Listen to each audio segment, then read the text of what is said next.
You see the flashing lights in your rear view, your heart is pounding, and the officer starts asking questions that seem routine, but what you don't realize is every word you say is being used to build a case against you, right there on the side of the road. One wrong answer, even if you're stone cold sober, can make things a whole lot worse. I'm Barrett Dye, criminal defense attorney here in Texas, and I've seen firsthand how innocent answers to the wrong questions can turn into DWI charges. In this video, I'll break down 5 trick questions cops use during DWI stops and how to protect yourself if you ever get pulled over. Let's jump right in with the first trick question. Have you had anything to drink tonight? Now, every Texas driver knows this one. You get pulled over, the officer walks up, and this is often the very first thing out of their mouth. It sounds innocent, almost like small talk, but this is anything but casual. Here's the truth. The question is designed to get you to admit to drinking, even just a little. In Texas, even saying, "I only had 1 beer with dinner," can be used as evidence against you later on. Police don't actually care if you've had a sip or a whole pitcher. They want you on record admitting that alcohol has touched your lips. Why?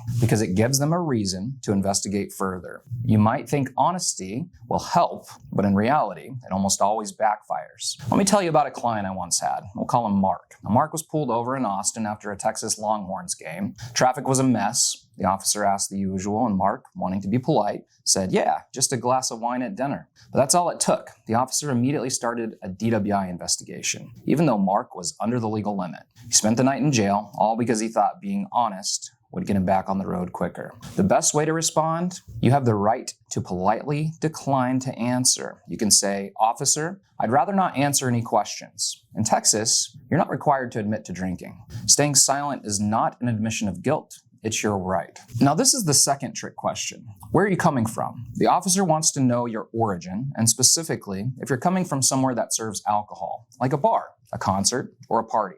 If you say, "Officer, I just left the White Elephant," or "I was at my buddy's house watching the Cowboys game," well, guess what? The officer will use this as a clue that you might have been drinking. Now, why does this matter in Texas? Because the officer is building a case against you, step by step. If you admit you were in a place where people drink or where alcohol is served, even if you didn't drink a sip, it's another reason for the officer to keep pressing. It's not illegal to leave a bar, but saying you came from one creates a dotted line back to alcohol and increases their suspicion. I've had clients who answered this question without thinking. One mentioned they left a brewery, even though they were the designated driver that night. Guess what? Officer didn't believe them. Suddenly, everything about their sobriety was under the microscope. Even innocent mistakes like fumbling for a wallet became evidence of intoxication. So how do you handle this? Again, you don't have to answer. It's perfectly legal in Texas to politely decline. Say, "I'm not comfortable answering that question." You don't owe the officer your evening's itinerary, and refusing to answer does not give them legal grounds to arrest you.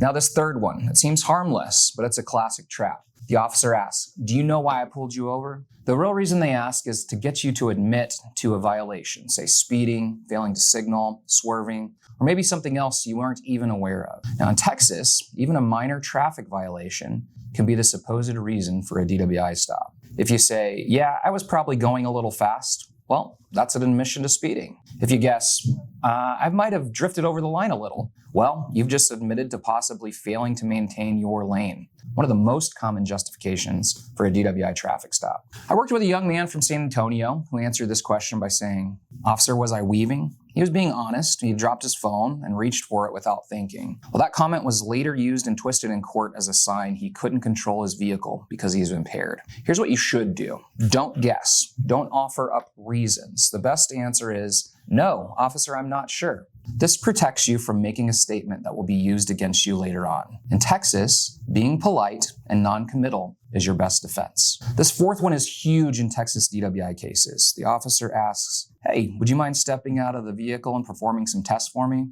You know, just to make sure you're okay to drive." They might call them simple tests or say they're just checking your coordination. It sounds optional, almost as a courtesy, but let's be clear. Field sobriety tests are not pass-fail science. They're designed to give the officer evidence. In Texas, these tests, the walk and turn, the one-leg stand, the eye test, they all rely on the officer's judgment. They're looking for small mistakes, losing your balance, swaying, starting too soon. But here's the trick.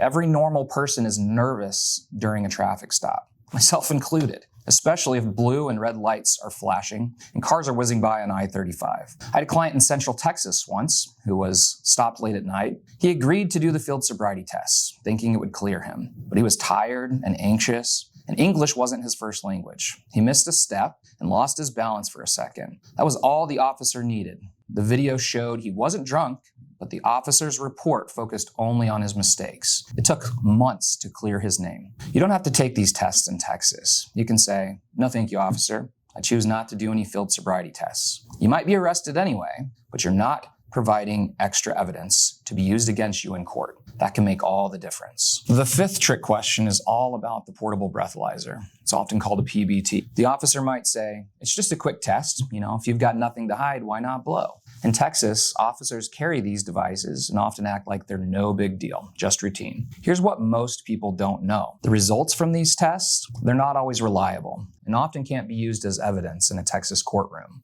But if you blow and the number is high, that gives the officer more reason to arrest you. Even a low number can look suspicious if you've already admitted to drinking or coming from a bar. Here at the office, we've had the opportunity to test out these portable breath tests. And guess what? We've been able to get them to register alcohol despite not having had anything to drink. In Texas, you can refuse the portable breath test without suspended license consequences. The officer might threaten, might push, but you're allowed to say, "No, thank you." Remember, if you're arrested and asked to take a breath or blood test at the station, that's an entirely different story, and it comes with its own separate consequences. But on the side of the road, it's your right to say no. Let's quickly recap what we've covered. Here are the 5 trick questions cops use during a Texas DWI stop. 1, have you had anything to drink tonight? Don't admit to drinking. You don't have to. Number 2, where are you coming from tonight? Don't give them a reason to assume you've been drinking. You don't have to answer. Number 3, do you know why I pulled you over? Don't guess. Don't admit. Stay neutral. Number 4, would you mind doing some field sobriety tests? You can refuse these tests in Texas. And number 5, why don't you just blow into this portable breathalyzer? You can legally refuse the roadside PBT. Remember, the goal of these questions is not to help you. They're building a case against you one answer at a time. Being polite, calm, and knowing your rights is your best protection. Thank you so much for sticking with me. If you found this helpful and want to dig deeper into protecting yourself and your rights, I highly recommend watching our upcoming videos. So don't forget to like and subscribe to stay on top of your rights. See you next time.